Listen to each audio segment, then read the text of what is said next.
Welcome back. তো এই ধরনের ভিডিওগুলো এডিটিং করার জন্য আমাদের একটা এক্সাম্পল ফাইল এবং একটু ব্যাকগ্রাউন্ড মিউজিক প্রয়োজন হবে, আর অবশ্যই ভিডিওটি কন্টিনিউ করতে হবে। তো যেগুলো প্রয়োজনীয় জিনিস সেগুলো হচ্ছে ভিডিও ডেসক্রিপশনে প্রোভাইড করা থাকবে, এখান থেকে ডাউনলোড করবেন। করার পর আমরা আমাদের ফাইল ম্যানেজারে চলে যাব, অথবা আপনি আপনার ডাউনলোড হিস্টোরিতে চলে যাবেন যেখানে আপনার ফাইলগুলো ডাউনলোড আছে।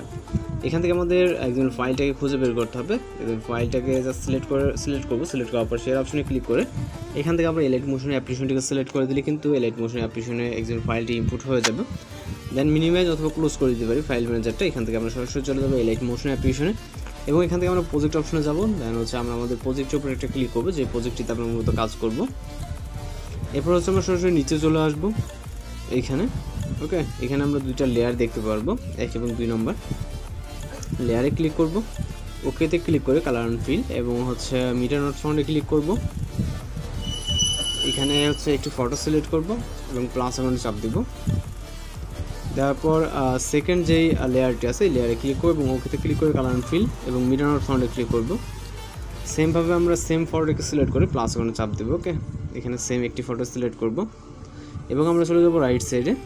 রাইট সাইডে যাওয়ার পর এখানে আমাদের যেই পরবর্তী যে লেয়ারগুলো আছে এই লেয়ারে ক্লিক করে ওকেতে ক্লিক করতে হবে এবং কালার অ্যান্ড ফিল, দেন হচ্ছে মিটার নট ফাউন্ড, এবং এখান থেকে আমরা সেকেন্ড একটি ফটো সিলেক্ট করব আবারও, তারপর প্লাস আইকনে চাপ দিব।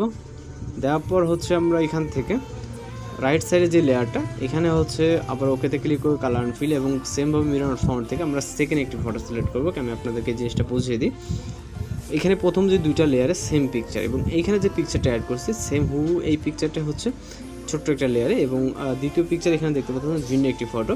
তো এখানে বেশ কিছু দেখেন অসংখ্য লেয়ার আছে যেগুলো আমি ফিল আপ করেছি, এখানে কিন্তু অনেকটা সময়ের ব্যাপার। ওকে, এখানে অল্টারনেট করে সিলেক্ট করছি, একটা এই পিকচার এবং একটা এই পিকচার, যেহেতু এখানে খুব ছোটো ছোটো বিট এই কারণে মূলত আমরা অল্টারনেট করে এখানে সিলেক্ট করছি। এবং হচ্ছে আমরা চলে যাবো রাইট সাইডে। রাইট সাইডে যাওয়ার পর এখানে আপনি আপনার মতো করে ভিন্ন পিকচার অ্যাড করবেন। ওকে, এখানে আপনি আপনার মতো করে ভিন্ন কিছু পিকচার সিলেক্ট করে দেবেন এই লেয়ারগুলোতে। এখানে যে লেয়ারগুলো দেখতেছেন রাইট সাইডে এইগুলোতে। ওকে, তো এগুলোতে আমরা ফটো অ্যাড করে দেবো। আপনি আপনার মতো করে যে কোনো ফটো অল্টারনেট করে এখানে সিলেক্ট করে দেবেন।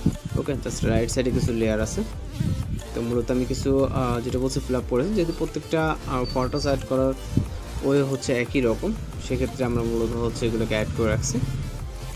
ওকে, বাকিগুলো জাস্ট দেখানোর জন্য। ওকে, অ্যাড হয়ে গেলে আমরা এখান থেকে চলে যাবো হচ্ছে ভিডিও স্টার্ট পজিশনে। ওকে, মিউজিক অ্যাড করার জন্য ভিডিও স্টার্ট পজিশন, দেন প্লাস আইকন, মিডিয়াতে মিউজিক ভিডিওটাকে সিলেক্ট করবো যেটা ভিডিও আকারে দেওয়া থাকবে, এবং একটি লেয়ারটিতে ক্লিক করবো, যেহেতু অডিওটা এক্সট্রাক্ট করতে হবে। দেন থ্রেড আইকন এবং হচ্ছে এক্সট্রাক্ট অডিও। অডিওটা এক্সট্রাক্ট হয়ে গেলে আমরা ভিডিও লেয়ারটাকে ডিলিট করে দেবো। ভিডিও লেয়ারে ক্লিক করে এখান থেকে ডিলিট অপশনে ক্লিক করবো, তাহলে কিন্তু আমাদের ভিডিও লেয়ারটি ডিলিট হয়ে যাবে, জাস্ট অডিওটা রয়ে যাবে। এবং আমরা ভিডিওটিকে সেভ করার জন্য এখান থেকে আমাদের সব কাজ কিন্তু শেষ, জাস্ট আমরা ভিডিওটাকে এক্সপোর্ট করবো এবং আপনি চাইলে প্লে করে দেখতে পারেন। তো আমরা এক্সপোর্ট অপশনে ক্লিক করবো এবং হচ্ছে এখান থেকে ভিডিও রেজলিউশন সিলেক্ট করে এক্সপোর্ট অপশনে ক্লিক করলে আমাদের ভিডিওটি কিন্তু লোডিংয়ে সেভ হয়ে যাবে। ওকে, তো এইভাবে আপনি আপনার ভিডিওগুলো এক্সপোর্ট করতে পারেন খুব সহজে। এছাড়া যদি কোথাও বুঝতে সমস্যা সেক্ষেত্রে অবশ্যই কমেন্ট বক্সে জানাতে পারেন। তো আজকের এডিটিং টিউটোরিয়াল এই পর্যন্ত, দেখা হচ্ছে নতুন কোনো ভিডিওর সঙ্গে। সে ভালো থাকবেন, সুস্থ থাকবেন।